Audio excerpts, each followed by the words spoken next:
बंडू काका बच्चाओं के लिए कि देखी गई ना मुझसे अंधेरों की शरकसी, फिर आफताब बन के निकलना पड़ा मुझे। हम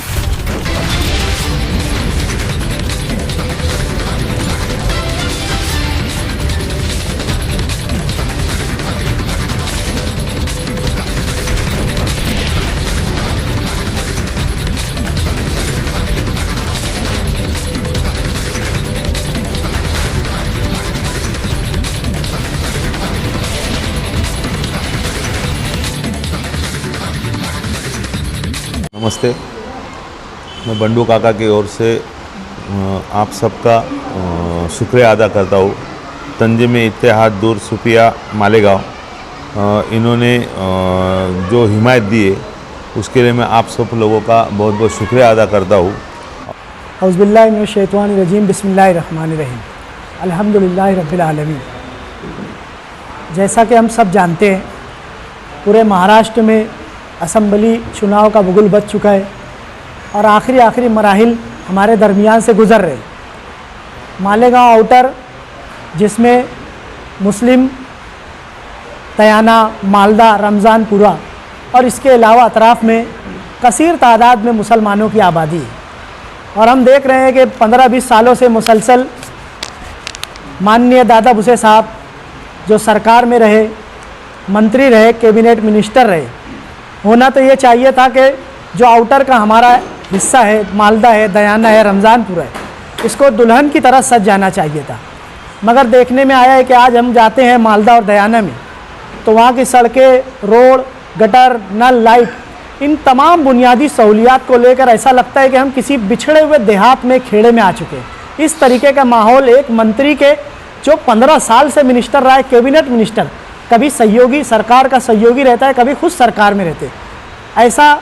एक आमदार जिसको मुसलमानों की ओर से, मुसलमानों की अक्सरियत की ओर से, क्योंकि 3 मरतबा से अगर वो आमदार है तो यकीनन इसमें मुसलमानों का 4 मरतबा से आमदार रहे हैं, तो मुसलमानों की एक बड़ी तादाद उनके साथ एक बड़ी अक्सरियत थी। मगर आज देखने में आ रहा है कि उनके सामने जो डॉक्टर अदवा आबा हीरे साहब है, उनका मामला तो ऐसा है कि 5 साल वो समाज में, सोसाइटी में और हमारे इलाकों में नज़र नहीं आते, और आज वो मंत्री दादा भुसे को फाइट देने की ताकत में और पावर में नहीं है। कहीं ना कहीं हमें ऐसा लग रहा है कि वो या तो मैनेज हो चुके हैं या उनको इलेक्शन लड़ना नहीं आता। तो हमें ऐसा लगा कि बंडू काका बच्चाओं जो ना मिनिस्टर रहे, ना खासदार रहे, ना आमदार रहे, उसके बावजूद हम जब भी देखते हैं मालेगांव सेंट्रल का मामला हो, चाहे आउटर का मामला हो, मुसलमानों का मामला हो या किसी भी जाति का मामला हो, हमने कभी भी जो है मसलक, जात, बिरादरी और ज़ात पात की सियासत की बात नहीं की। हमने अमन और शांति की बात की है। इसी तरीके से बंडू काका बच्चाओं साहब ने, बहुत पुरानी बात नहीं, अभी पिछले गुज़िश्ता 2-4 महीना पहले मालेगांव शहर के जो मस्जिद के इमाम होते हैं, जो बहुत ज़्यादा उनकी मामूली तनख्वाह होती है, गरीब होते हैं अक्सर,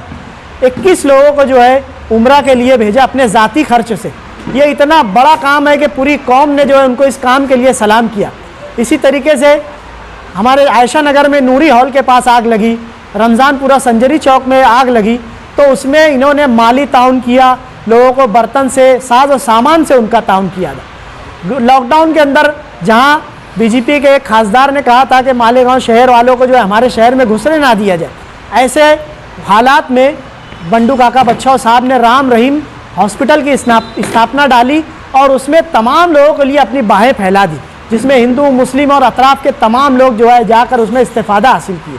इसी तरीके से इज्तिमाई शादी हो, किसी भी तरीके का मामला हो, बंडू काका बच्चाओं साहब हमेशा जो आगे नज़र आते। तो यहाँ पर आज जो बैठे हुए हैं तंजीम इत्तेहादुस सूफिया, एक सूफिया किराम की, उलमा किराम की, खानकाहों की और दरगाहों के ज़िम्मेदारान की एक बहुत बड़ी तंजीम है।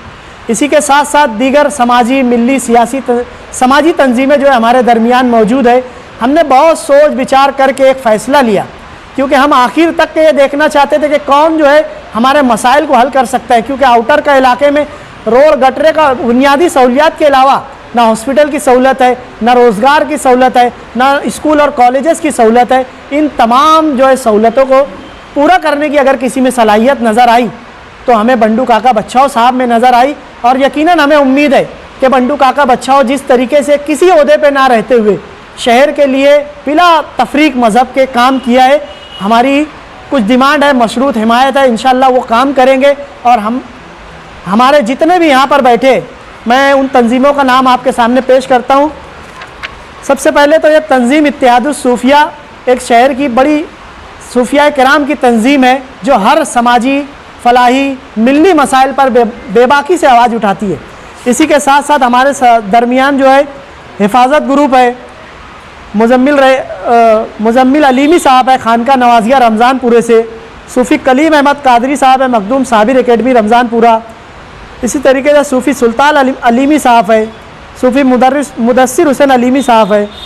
सूफ़ी अल्ताफ़ हुसैन है फैज़ान पंजतन ग्रुप रमज़ानपुरा, आबिद हुसैन अशरफ़ी साहब है ऑल इंडिया उलमा मसाइक बोर्ड रमज़ानपुरा मालेगांव से।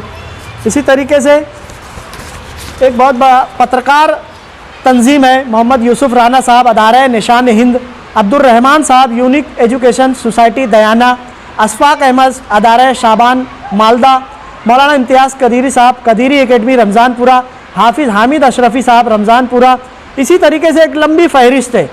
हाफिज़ अब्दुल बासित साहब, हाफिज़ अब्दुल खालिक साहब, हाफिज़ अबरार साहब, अब्दुल मन्नान साहब, हामिद रज़ा साहब, नूरुल हसन, मोहम्मद उस्मान। इसी तरीके से और भी अनगिनत जो है तंजीमें हैं जिसमें इन तमाम लोगों का नाम दर्ज है। ये तंजीमें जो एक तंजीम नहीं है,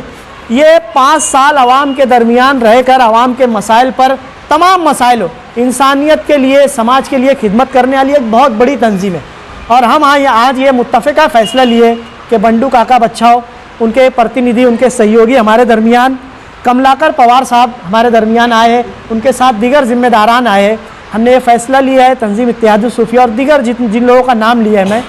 मशरूत हिमायत देंगे हम उनको कि आउटर में जो आज बुनियादी सहूलियात के साथ साथ हॉस्पिटल का जो मामला है, बीमारियां, गंदगी की वजह से बेइंतहा बीमारियों का मसला, एक अच्छा हॉस्पिटल हमारे दरमियान नहीं है। इसी के साथ साथ अच्छे कॉलेज, मेडिकल कॉलेज और दीगर रोज़गार के ताल्लुक से, महिलाओं के ताल्लुक से बैतुल खला और दीगर तमाम चीज़ें हम बंडू काका बच्छाओं से इस तरीके की हिमायत करते हैं। और हम ये उन्हें यकीन दिलाते हैं कि ये जितनी भी तंजीमें इंशाल्लाह आज से और अभी से तन मन धन से मैं लोगों के दरमियान जाकर इंशाल्लाह बंडू काका बच्छाओ एक तब्दीली की लहर आउटर में फैली हुई है। और मंत्री दादा भुसे साहब का बोरिया बिस्तरा जो है गुल होने की कगार पर है। और हम इनका यकीन दिलाते हैं और हम इनसे गुजारिश करेंगे कि आप बंडू काका बच्छाओ साहब से हमारी इन तमाम तंजीम मशरूत जो हिमायत है इन पर गौर करें और इनका जो है पूरा करने की, क्योंकि आज बंडू काका बच्छाओ के लिए कि देखी गई ना मुझसे अंधेरों की शरकसी, फिर आफ्ताब बन के निकलना पड़ा मुझे।